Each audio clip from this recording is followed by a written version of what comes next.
प्रभु तेरी वाणी जीवन की रोटी, नैनों की ज्योति अंधेरा मिटाती।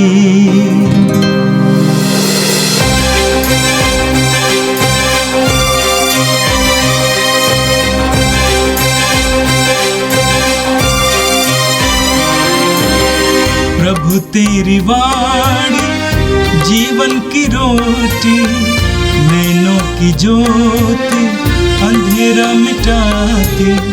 प्रभु तेरी वाणी जीवन की रोटी, नैनों की ज्योति अंधेरा मिटाती। वाणी वाणी वाणी वाणी वाणी पवित्र है, शाश्वत है, जीवन का मन्ना है। 7 जून सोमवार। पहला पाठ कुरिन्थियों के नाम संत पौलुस का दूसरा पत्र, अध्याय 1, वाक्य संख्या 1 से 7 तक। कुरिन्थ में ईश्वर की कलीसिया तथा समस्त अखैया में रहने वाले सभी संतों के नाम पौलुस, जो ईश्वर द्वारा यीशु मसीह का प्रेरित नियुक्त हुआ है, और भाई तिमोथी का पत्र। हमारा पिता ईश्वर और प्रभु यीशु मसीह आप लोगों को अनुग्रह तथा शांति प्रदान करे। धन्य है ईश्वर हमारे प्रभु यीशु मसीह का पिता, परम दयालु पिता और हर प्रकार की सांत्वना का ईश्वर। वह हमारी सारी दुख तकलीफ में हमको सांत्वना देता रहता है, जिससे ईश्वर की ओर से हमें जो सांत्वना मिलती है, उसी के द्वारा हम दूसरों को भी उनकी हर प्रकार की तकलीफ में सांत्वना देने के लिए समर्थ हो जाएं। क्योंकि जिस प्रकार हम प्रचुर मात्रा में मसीह के दुख भोग के सहभागी हैं, उसी प्रकार मसीह द्वारा हमको प्रचुर मात्रा में सांत्वना भी मिलती है। यदि हमें दुख भोगना पड़ता है तो आप लोगों की सांत्वना और मुक्ति के लिए, और यदि हमें सांत्वना मिलती है तो इसलिए कि हम आप लोगों को सांत्वना दे सकें, जिससे आप धैर्य के साथ वह दुख सहने में समर्थ हों जिसे हम भोगते हैं। आप लोगों के विषय में हमारी आशा सुदृढ़ है, क्योंकि हम जानते हैं कि जिस प्रकार आप हमारे दुख के भागी हैं, उसी प्रकार आप हमारी सांत्वना के भी भागी हो जाएंगे। यह प्रभु की वाणी है। संत मत्ती के अनुसार पवित्र सुसमाचार, अध्याय 5, वाक्य 1 से 12 तक। यीशु यह विशाल जनसमूह देखकर पहाड़ी पर चढ़े और बैठ गए। उनके शिष्य उनके पास आए और वह ये कहकर उन्हें शिक्षा देने लगे, धन्य है वे जो अपने को दीनहीन समझते हैं, स्वर्ग राज्य उन्हीं का है। धन्य है वे जो नम्र हैं, उन्हें प्रतिज्ञात देश प्राप्त होगा। धन्य है वे जो शोक करते हैं, उन्हें सांत्वना मिलेगी।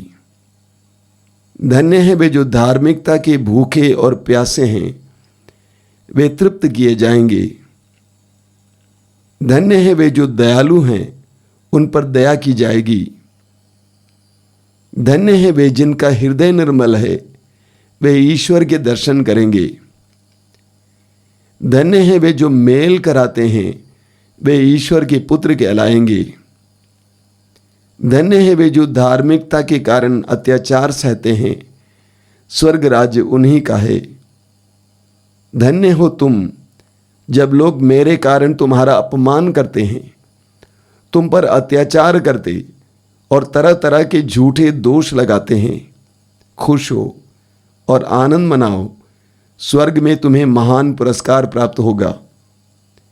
तुम्हारे पहले के नबियों पर भी वे इसी तरह अत्याचार किया करते थे।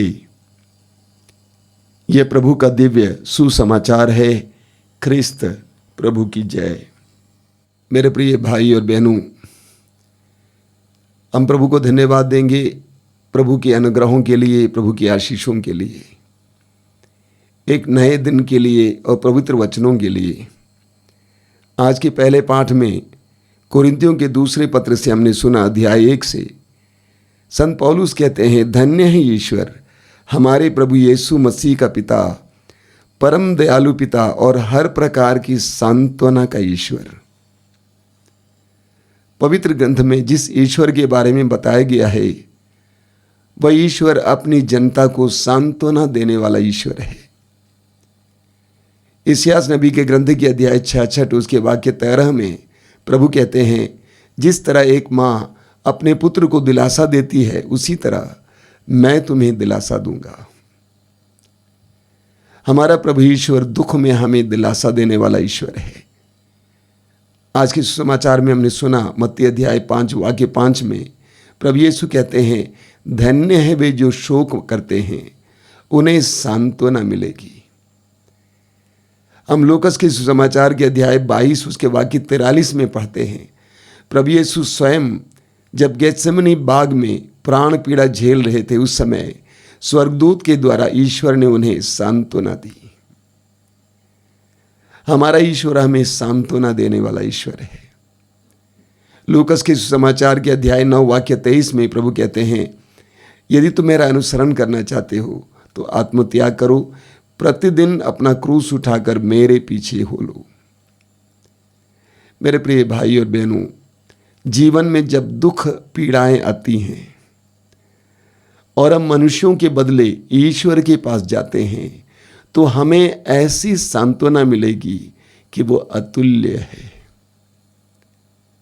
इसीलिए प्रभु ने कहा, धन्य है वे जो शोक करते हैं उन्हें सांत्वना मिलेगी। कई वर्ष पहले मैं संत अल्फोंसा की एक छोटी सी फिल्म का हिंदी में अनुवाद कर रहा था और वहाँ पर मैंने देखा कि संत अल्फोंसा अपनी मृत्यु से कुछ दिन पहले मदर जनरल के करीब खड़ी थी, अपने सिर को उनके कंधे पे लगाई हुई थी और वो बोलती जा रही थी कि मदर बहुत ज़्यादा हो गया, सह नहीं पा रही हूँ, दुख असह्य हो गया है। उसी सांस में उन्होंने कहा, लेकिन जब मैं रात को जो सांत्वना मुझे प्रभु से मिलती है उसके बारे में सोचती हूँ तो प्रभु से कहती हूँ, प्रभु मुझे और दुख दीजिए। जानते हैं, दुख पीड़ाओं में जब आप प्रभु के पास जाते हैं तो प्रभु आपको ऐसी सांत्वना देंगे कि वह अतुल्य होगा, अनोखी होगी। तो संत पौलुस कहते हैं कि मैं आपके लिए प्रार्थना करता हूं कि प्रभु ईश्वर आपको सांत्वना से भर दे। इसलिए संत पौलुस कहते हैं कि वह हमारी सारी दुख तकलीफ में हमें सांत्वना देता है, जिससे ईश्वर की ओर से हमें जो सांत्वना मिलती है उसी के द्वारा हम दूसरों को भी उनकी हर प्रकार की तकलीफ में सांत्वना देने के लिए समर्थ हो जाएं।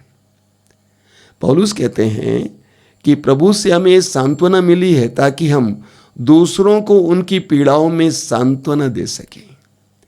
एक विश्वासी के जीवन में जो वरदान प्राप्त है वो बांटने के लिए होता है। ईश्वर हमें हमारे दुख तकलीफ में सांत्वना देता है ताकि हम उसी सांत्वना के साथ दूसरों को भी सांत्वना दें। इसलिए जो लोग प्रलोभनों से गुजर चुके हैं वे अन्य लोगों को जो प्रलोभन में पड़े हैं सांत्वना दे पाएंगे। जो दुख तकलीफों से गुजर चुके हैं वे अन्य लोगों को जो दुख तकलीफ में है उनको समझ पाएंगे और उनको सांत्वना दे पाएंगे। प्रभु से हम प्रार्थना करें कि प्रभु जिस तरह तूने मेरे प्रतिदिन के जीवन में आने वाले दुखों में सांत्वना दी है उसी तरह मैं उसी सांत्वना को दूसरों में बांट सकूं। और आज के सुसमाचार में हमने प्रभु यीशु का पर्वत प्रवचन सुना। वचन में लिखा हुआ है, यीशु यह विशाल जन समूह देखकर पहाड़ी पर चढ़े और बैठ गए। उनके शिष्य उनके पास आए और वह ये कहकर उन्हें शिक्षा देने लगे। इसको हम पर्वत प्रवचन कहते हैं, अंग्रेजी में सरमन ऑन द माउंट कहते हैं। कहा जाता है हमारे राष्ट्रपिता महात्मा गांधी जी इस पर्वत प्रवचन से बहुत प्रभावित हुए और उन्होंने इसको अपने जीवन में उतारने का प्रयास किया। मैं व्यक्ति को जानता हूं, उनका नाम है पंडित धर्मप्रकाश शर्मा। उनका निधन हो चुका है और उनके बारे में बताया जाता है कि जब वे कॉलेज में पढ़ रहे थे उस समय उनको सरमन ऑन द माउंट अर्थात पर्वत प्रवचन पढ़ने को मिला। इसको पढ़ने के बाद वे ढूंढने लगे कि ये कौन है जिसके विषय में लिखा है धन्य है वे, धन्य है वे, धन्य है वे। ये कौन है? ढूंढते ढूंढते ढूंढते वे यीशु के पास पहुंच गए, पवित्र वचन पढ़ना शुरू किए, यीशु पर विश्वास करना शुरू किए, यीशु के नाम पर बपतिस्मा ग्रहण करके यीशु के शिष्य बन गए। तो कहा जाता है या कहा जा सकता है कि ये सारे वर्णन, ये सारे गुण हम यीशु में देखते हैं।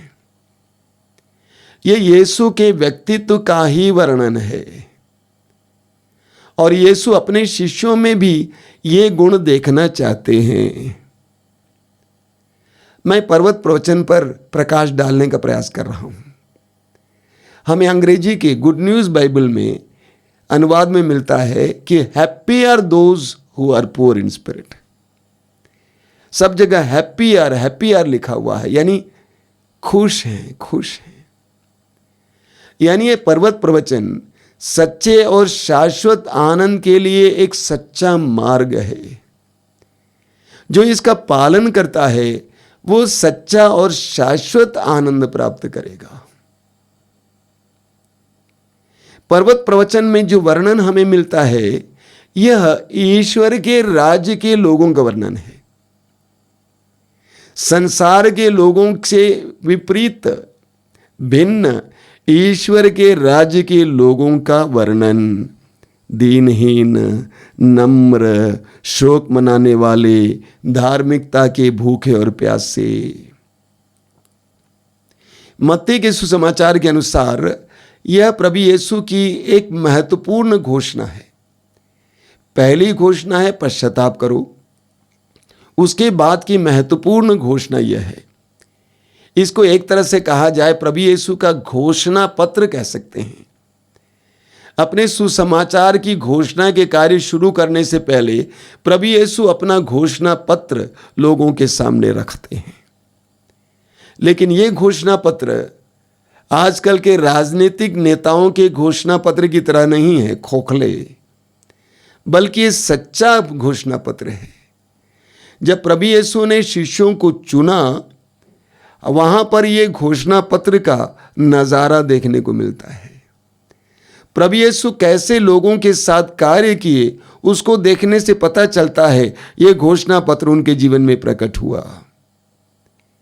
इस घोषणा के द्वारा प्रभु यीशु संसार को बताना चाहते हैं कि वे किसके पक्ष में हैं, कौन उनकी दृष्टि में महत्वपूर्ण है, कौन उनकी दृष्टि में महान है। तो यह पर्वत प्रवचन हमारे लिए एक बहुत बड़े मनन चिंतन का विषय है।